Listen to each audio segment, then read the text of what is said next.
Hi everybody, it's William here with Living with Optimists, doing another video. I want to thank everybody for watching my videos. Thank those that share them and put the likes. I appreciate it. So, as you probably know, Tesla revealed their new truck. So this video is definitely about that truck. First I'm going to talk about the aesthetics of the truck, and then we'll look at the specs of it as well. Now, as far as the design, I'm a big Tesla fan. I like what Elon's doing. I'm a big Elon fan, but I'd have to say the truck for me is a no-go. Not too big on the design. I mean, just a guess here, but I think what happened, Elon is about 10 years ahead of everybody else. When he thinks about technology, when he thinks about design, when he thinks about what things should do and how things should operate, he is like a decade ahead of everybody else. And I think he let himself get too far ahead with this design. He wanted to push the envelope, but I think he ripped up the envelope and totally redesigned the package. And I'm not sure it's going to work in this case. The good news is it's just a prototype. A lot of times the prototypes aren't what the final product is. And Elon himself has been quoted as saying that if sort of the public reaction to his new truck wasn't that great, he would definitely rethink the design. The bad news is that if you look at all the other prototypes of everything that Tesla has released, from the S, the Model 3, the X, and the Y, the final product was really, really close to what the prototype was, with just a few minor tweaks. So we will see what happens here with that. Because I'm sort of big into the Tesla and the EVs and combating climate change and the whole thing, I'm involved in quite a few Twitter feeds and Facebook pages and such that sort of deal with Tesla. So this was a big event. It was much discussed leading up to and after the fact. So I've been following for last night and today what sort of the Twitter feeds and Facebook pages said about the truck reveal, what others thought. You have to remember that most of the people involved in these are Tesla fans. They like Tesla, they like the product. And it seems about 40% of them in the polls, because everybody puts out a poll, what do you think? And about 40% of the people said they love it. About 30% said they didn't like it, they didn't hate it, and about 30% said, yeah, they just hated it. I have some concern when 30% of the people that are big Tesla fans actually hate the product, and only 40% really liked it. If you look at all the other reveals, sort of the Model 3 and the X and the Y, as soon as they came out, everything was just a buzz. People just loved it. You were looking at between 80 and 90% of the Tesla fans in the Twitter feeds and Facebook pages were just loved the new product. So to have only sort of 40% among your fan base is a bit concerning. I'm afraid once it sort of gets out into the sort of the main populace that may not follow as closely, may not even know what Tesla is, may not be really up on what's happening in the EV world, I'm guessing that sort of your percentage of dislike is at least going to double. I'm not quite sure what sort of the main populace take on it is going to be. Just like you can't really sort of go by what the fans of Tesla are to sort of give you a good view. I don't think you can go on the media either. If you look at the sort of the media, a lot of it's corporate owned and it's tied into the fossil fuel. They're very anti-Tesla anyway. So I think you have to sort of, I'll have to sort of watch in the next week or couple weeks or so, and sort of look at what's happening in the social medias and see what people are saying, and maybe get an idea there what the general populace type thing thinks about it. But right now, I'm not thinking it's going to be that positive. So let's hope he sort of maybe rethinks it a bit and maybe gets a little bit, it's nice to push the envelope, but maybe not quite so radical on the design. We'll talk about the specs in a few moments, because what I think about the design, the aesthetics of the truck, and what I think about the specs are kind of two different things. So, like I said, I'm a huge Elon fan. I like what he's done.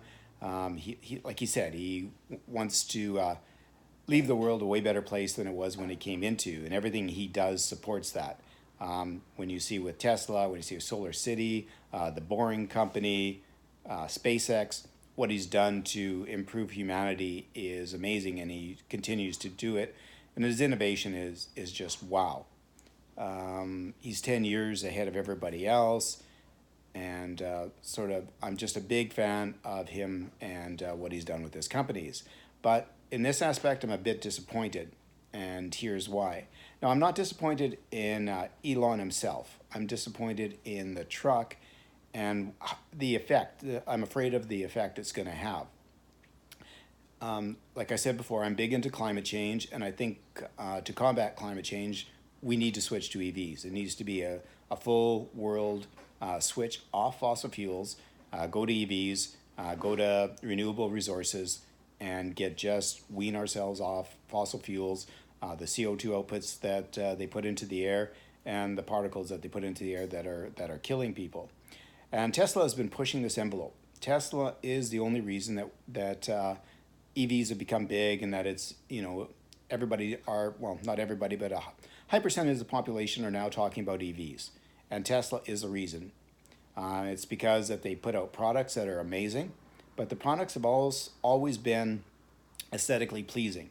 When you look at the Model S, it was sleek, it was an awesome design, people wanted it. The Model X was neat, maybe not as popular, but again, it was unique, just pushed the envelope a little bit, and people loved it, people wanted it. The Model 3, he made it a price point that was affordable, and everybody wanted it. I mean, they're just, for every other EV sold, I guess Tesla's selling 3 for every 1 that everybody else sells. So 75% of the EVs being sold are Tesla. So they have pushed the market, they pushed the innovation, and they've made the other companies sit up and take notice and have to get into it themselves to be innovative. And I was hoping they'd do the same for the trucks, because the trucks are larger, their CO2 output is greater, the fuel consumption is larger, and they take up about 16.5% of the market. New vehicles sold are trucks. And so this is a huge CO2 output. This is a huge pollution aspect that I was hoping Tesla would, again, sort of push the innovation in. Even with them just sort of saying, hey, we're putting out the truck, even with just the reveal, you saw Ford pushing it, you saw Chevy, you saw VW now announced they got a VW car, and they got a van that they're putting out. You see what Rivian's doing, and Bollinger. All these vehicles are out there, and these new companies starting up, and these established companies are only getting into the EV market because of Tesla. So my fear is if this truck isn't popular, everything's going to slow down. Ford's not going to push their new electric truck as much because, well, if Tesla is not pushing it, they don't have to. And then the other companies, again, will just follow suit. And I'm just not sure the world can wait another 5 to 8 years for this push on the trucks and the big polluting vehicles to happen. And so after I saw it, I was disappointed. I mean, seriously, at first I thought it was a joke. I thought he was playing with us, and he said, just kidding, here's a real one. And then when I realized, oh shit, this is the real one, I felt a little saddened and emptied, because all the hope that I had of this continuing to push the market and making other companies advance and keep up, I kind of felt like maybe it was going to fall by the wayside. And so I was really, really sort of disappointed in that. But I guess we will have to see what happens. Now, let's sort of look at the specs of the vehicle, because everything changes when you sort of look at the specs. Now, the price point on the trucks, they're going to come in 3. These prices that I have are US. I just checked the Tesla site like 20 minutes before I did this video, and we still don't have any Canadian pricing. So I guess, I don't know, it's probably going to be 20% more here in Canada, just because that seems to be the way it works. So the starting truck is going to be $40,000 US. It comes with 400 kilometer range, which is basically the same as my Model 3, which isn't so bad. It's got 7,500 pounds of towing capacity. That's probably equal to about what an entry-level half-ton is that isn't really meant for towing, just your average low end half ton. The Tesla is going to go 0 to 60 in 6.5 seconds. That's not too bad for a low end, fast, heavy stainless steel vehicle. It's a single motor vehicle. And so yeah, so that's your entry level at only $40,000 US, which for a price point, even then, even at the thing where people at the reveal, the audience's reaction wasn't that great when they saw it, but when he said, "Oh, it's only going to be 40,000," you just heard them gasp. Like everything else it has, like when it comes to the specs, just makes this a huge deal. Like that is pretty cheap for everything that this truck does. Your second level is $50,000. It's got a 480 kilometer range, which is pretty sweet. 10,000 pounds towing capacity. So that's your average V8 ICE truck would give you about that. So it's up in par with that. It goes 0 to 60 in 4.5 seconds, which is on par with my Model 3, which is kind of sweet. And that one will be a dual motor. It'll have the big motor in the back at the rear wheels and a smaller motor at the front. And then you have your sort of premium truck. That's going to cost you $70,000. This one has an 800 kilometer range, which is really, really nice. 14,000 pound towing capacity, 3,500 pound payload. So when you look at these types of payloads and towing capacities, that's like your Ford F-250 and your Chevy 2500. Like these are your bigger truck capacities. This baby is going to go 0 to 60 in 2.9 seconds. I mean, that's just sick. That's just wow. I mean, that's faster than a Porsche 911. That is awesome. So all these trucks are going to come, the stainless steel body, they're all going to have built-in air compressors. The reason they have the built-in air compressors is the truck is going to be adjustable. So you can sort of lower it when you're on the highway so you get better fuel consumption, nicer ride. And then you can lift it to, I believe it's 16 inches. So if you want to go off-roading or you're going to a work site and it's sort of rough to get there, you can raise it up to 16 inches. You can also lower the back. So if you want to load things on, they showed at the revealing driving an SUV right up onto it, or sorry, ATV right up onto the back of the truck. So with that, they figured out what the heck, we might as well make it usable for tools. So yeah, you got the air compressor. So if you have air compressor tools, you can do that. You also have plug-ins, so you can plug in all your tools to use at the work site. As I mentioned, it's got the adaptive air suspension, which is really sweet. Stainless steel body, so you know it's going to be pretty hard to mark up or dent up this truck if you use it as a work truck. It's got 250 kilowatt charging, which will be nice and quick. And the bed is sort of your average, I guess, Ford 150. It's 6.5 feet, so that's your kind of average size crew cab truck with maybe a little bit shorter box. So you got lots of room. The nice thing on this is it will be covered. It's got a retractable cover that goes up and down, so you can bring that when you're finished your work day or you have something sitting in the back, you can bring it down, lock it, nobody can get in, and all your tools or whatever you have in the back of your truck are protected. The overall dimensions of the truck, like when you look at the truck, even at the reveal and you've seen it driving around, I have to admit it looks a lot better when people are driving it. They were giving test rides at the show or at the reveal, and everybody, like it was hours that they were giving because everybody wanted to ride in this thing. It holds 6 people fairly comfortably. It looked really big.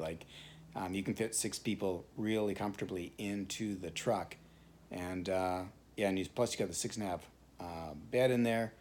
And I forget, there's something else I was gonna say. Oh, it's got the same dimensions as your average F-150.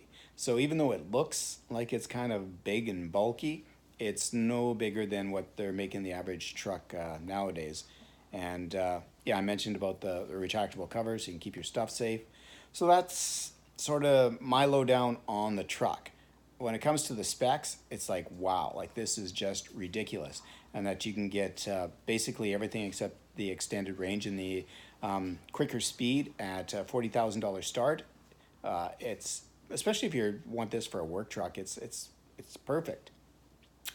But I said what I thought about the aesthetics and sort of the effect that it might not have on pushing the EV truck market. So that's my fear. But we'll see where it goes, and maybe they'll redesign it, make it a little bit more aesthetically pleasing, and that'll make things sort of work out better, because that's sort of my only fear. So that is it for this time. Thanks for watching my video. Hope you enjoy them. If you're watching this on YouTube and you like it, please hit the like. You can even ring the bell, and YouTube will let you know of any new videos I put out. And if you enjoy this and you like my videos, please share them so other people can, and we can sort of let the world know about EVs and electric vehicles and what they're doing for the environment. So that's it for now. Bye-bye till next time.